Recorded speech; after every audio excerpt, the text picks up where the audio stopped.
So turning these ideas into reality is very complicated and difficult. So there's not many startups actually in Australia that are multidisciplinary. There's not many startups actually attempting to do something in manufacturing when manufacturing's gone downhill, particularly in automotive. So, I mean, recently, Clint and I went to the AGM of the Society of Automotive Engineers, and the whole theme of the night was, interestingly, entrepreneurship and innovation. And that engineering should involve entrepreneurship and turning ideas into reality, not like in the past, where engineers would be able to get jobs easily at large car makers. So essentially, it took me a while to actually understand the project and the industry, and we've actually worked out a unique business model to potentially make this work. So two of the major issues with electric vehicles is, one, how expensive it is to buy. And obviously this solar car is extremely impractical, like when the mobile phone was a brick and cost $2,000. And the second thing is range anxiety, which is related to the advancement of technologies in the industry to actually increase the range of the electric vehicles. They're the two major market concerns at the moment. So you have sunset something like. Pardon? You have sunset and things like. Yep. Luckily, we've got a battery that stores some energy that can drive without the sun. So basically, with those two problems, we've actually innovated in terms of the business model. Firstly, we've actually worked out that we can actually sell these cars in low volume globally from day one under a custom car model. We've been in talks with various car builders, custom car builders, and they're very keen to have us on board. We're only aiming to sell about 5 to 10 cars per year globally to the consumer, which I don't think is impossible if you look at the maths for early adopters and people who have a high net worth, personally. Second people we can potentially sell to is corporations who are looking to promote social sustainability, environmental sustainability, social responsibility. And there's lots of corporations like that in the world now, with Europe recently increasing the laws and strictness on corporations involved in this space, and they actually role in terms of protecting the environment. The second report is the UN is actually saying fossil fuels are not viable for the future and that we need to focus on renewable energy. And the third report from Deloitte has said that one of the growing industries in the future is actually solar technologies. So in terms of the second part of the business model is the car will act as a technology platform, an IP bank that will potentially allow parts of our car that various industries, including automotive, are interested in terms of licensing the technology and actually improving some of their processes currently they need. So essentially we probably exist as an R&D company for larger companies, which involves licensing and potentially spin-off companies which may create new niche advanced manufacturing companies in Australia related to the parts and OEM industry, which are looking for different alternatives to the problems that they'll be facing in the next few years. And so in terms of progress, we've actually became national finalists in a Silicon Valley-based venture accelerator out of thousands of applicants. And we actually pitched the idea to them, and we got into the top 6, and they said the actual model was viable. Second thing is we're getting a lot of PR. Have you heard of Beyond Emissions? Beyond Zero, the radio station. We're on that, which is quite an achievement for a startup. And we got a bit of exposure from that to Ford Motor Company, who are actually interested in our spot cooling technologies and the regenerative suspension. So, which is great news for us. The third thing is I was invited to do a TEDx conference speech about this, but I think it's a bit too early to do it because we want to get the exposure at the right time when we're ready to, tell the world about it. We're still a bit early in that. Most people misconceive our startup as a mass car producer, so they sort of just fob us off, but we're not that. Essentially, we can only sell 5 to 10 cars a year. license off the IP to different companies in our space to help out local manufacturing as well. And recently we also got on board an electric scooter company that transports cargo for food locally and potentially globally. And there's actually sharing of IP or potential leverage of IP in our technologies as well. So that's just proof that we're slowly getting somewhere with this. The last thing is on the Docklands Council are developing a public transport ferry service between Docklands and South Bank. And we're partnered up with a boat builder there who's looking into a hybrid or a pure electric ferry product that will be a public transport system, which may relate to the use of some of our technologies as well. So that's where we're at with the project, and we're currently finishing off the business plan, which is an enormous task. And we've already got keen investors who have visited Swinburne to have a look at what we're doing. So the idea is there, and the second thing is we've actually got interest overseas already from Malaysia. If someone who likes our design and wants to buy the car. So I think it's positive so far, hopefully. So I'd like to talk about, so if you were to pick a traditional car manufacturer, or even Tesla for instance, would you say you're looking at like the Lamborghini style in terms of the bike or this? I mean, it's on the top end market and also specialised engineering that is that you sort of look at any of those particular models Yes, actually, that's a very good question because McLaren have just released a P1. Have you guys heard of that? Porsche have released a supercar as well, and they both have electric cars. They're both hybrids. So if we just have one of these technologies that actually perform, Picked up by one of those companies? yeah, but picked up by just one of these technologies in our car that's picked up by one of those companies because it takes them so much time to get there, we're onto something already. So yeah, so your question is correct.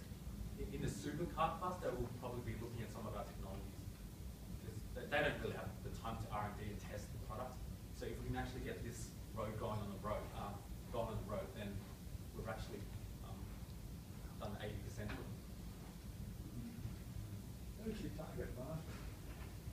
So the target market for, okay, so there's two models. So it's actually a business-to-business model, which is the technology platform, and there's a business-to-consumer model, which is the car.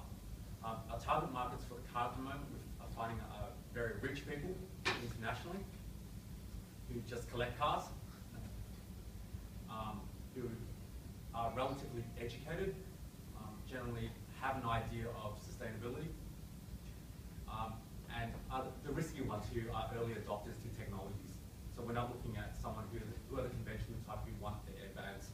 You also potentially groups or corporations or whatever Yes. in that space? Yes. So potentially banks or different large companies will probably drive this around as like a dynamic sign, and I think it would attract attention for them. Barry, what sort of timeline are you looking at to basically first off the line?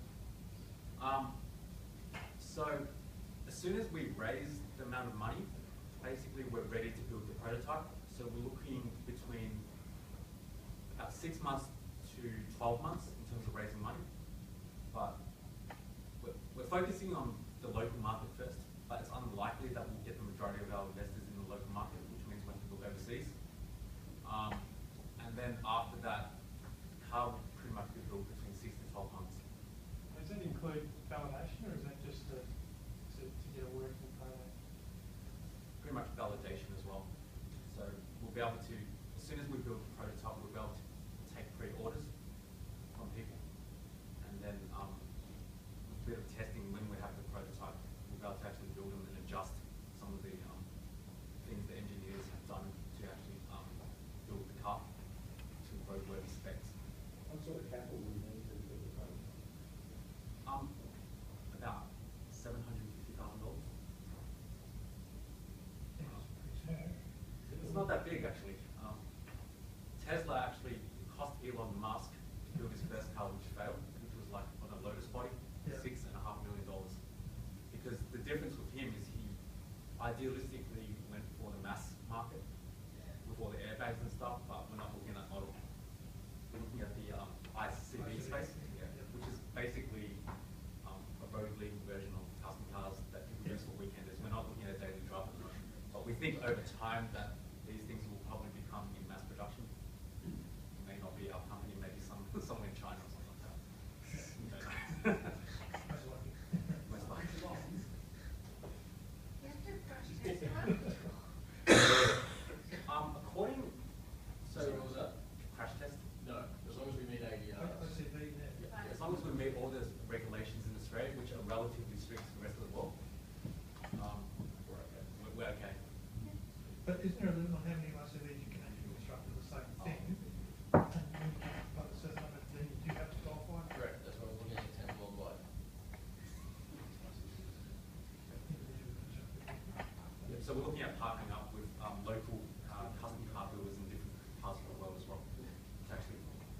actually modelled this on a probabilistic analysis design.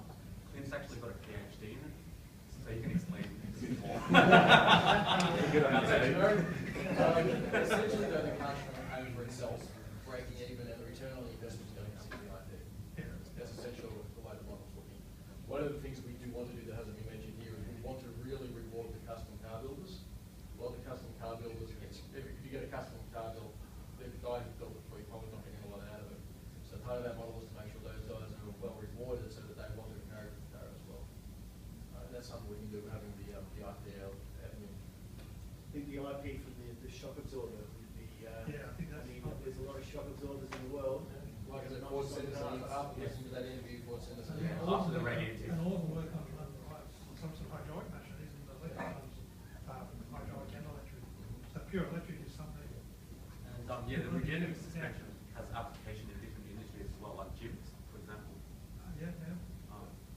There's actually a company in the UK who have probably, hopefully, not as good technology as us, but on treadmills. So when people run, it actually saves money on the whole actual gym.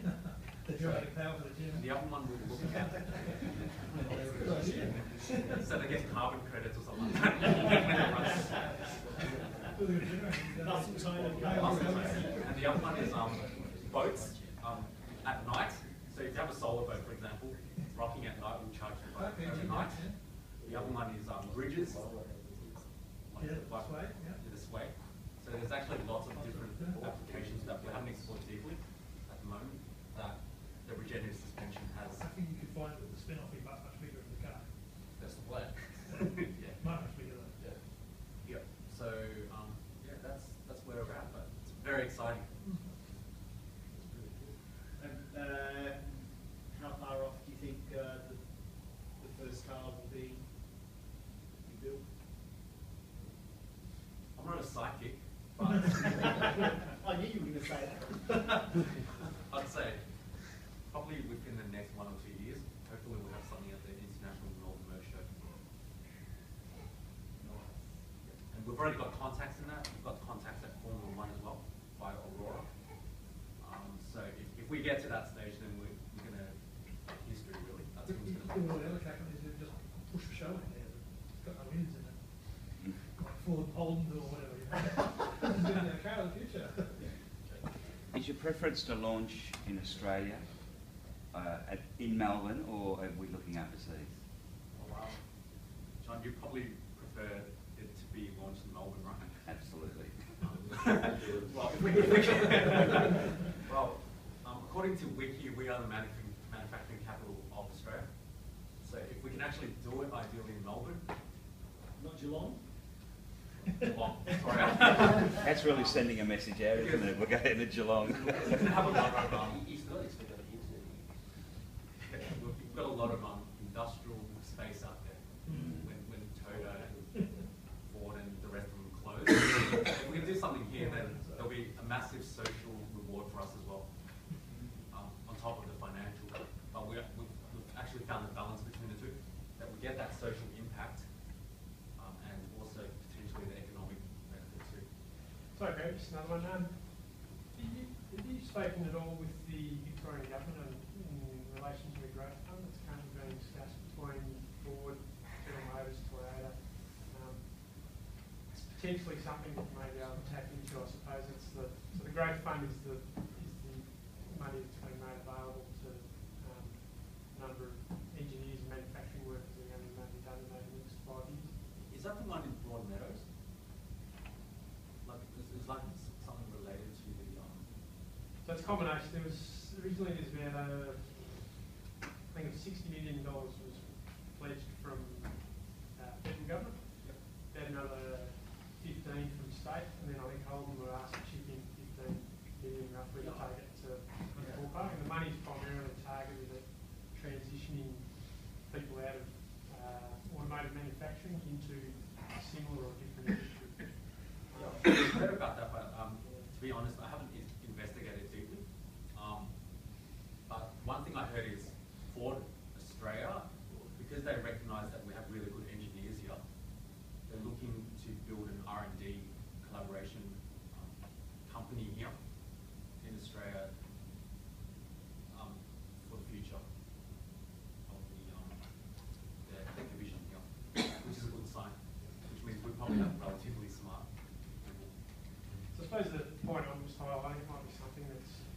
benefit to you if you were to approach the government. Yeah. I'm a worker in the automotive industry. I'll be out of work fairly shortly. There's probably at least 500 other people in the same boat as myself. Yep. And that's one of the reasons why I'm here tonight, because I've heard that there was a startup company that was presenting and it just pricked my ears. And thanks for coming, because we're actually also SolarX itself, as I said, is a company that's not just involved in car. We're looking to create a code-working ecosystem for engineers in the automotive industry that are interested in electric vehicles. Like, we've got actually a few people here listening as well, with new inventions, new innovations that we can help commercialise. And that we're actually looking to the property component of that at the moment, because we actually realise there'll be a massive unemployment, amount of automotive engineers will be unemployed in Australia. And many of them have really good potential IP. With the right know-how, we'll be able to actually make a new career out of it to be of benefit to the rest of the world and the automotive industry. So, and the EV space is amazing. I mean, you guys probably read it because you guys are all into this type of area.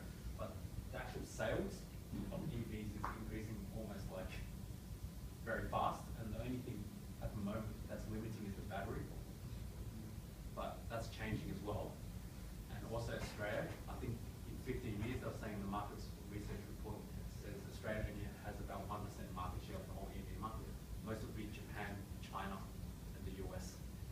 So essentially Australia needs to be in the niche manufacturing or advanced manufacturing area and be in IP, which we've shown in other areas like medicine as well. So I think there's a future for engineers like yourself, with the right communities and culture and grants. Any more questions? Any more questions? Can I just ask a really silly question? BlueScope Steel have got a technology where they're actually putting solar panels directly onto steel. You know, like you shed out the back, they're going to be able to, you know, they just put solar as a sheet of metal. I don't know whether you're looking at that, and Melbourne University have got some technology where they're just putting solar panels on plastic and printing them off. So that might be something to look at. Yeah. Is that in Australia? Are they doing that in Australia? Melbourne University is doing it. Melbourne. Ah, Yeah. that's great. So A lot of those technologies are low output, so Yeah, so they can put on large, they're inexpensive to put on large roof areas. You're constrained with space in the car, so you need really high efficiency. You need solar technology. But they might be able to take that technology. I mean, they've got the technology. In the future, Yeah. useful. I can't say right now. It's very good. Because that'll be either windmill technologies or. Yeah, they're typically low output. So currently, It's like, they're roughly. it's like small panels, it hasn't made a lot of inroads in efficiency. Once we need that efficiency falling out. Once those different ones get their efficiency, they're crucial. So any more questions from the floor? one of the main things about that is because we're actually developing solar panels on a moving object, there's an association with that and how the solar panels keep cool and how it's mounted on. So that there may be applications for that, for a dynamic object like a boat or a truck and things like that. But in terms of the static side, I'm not sure. Maybe. So I'd like to say it's a really interesting talk.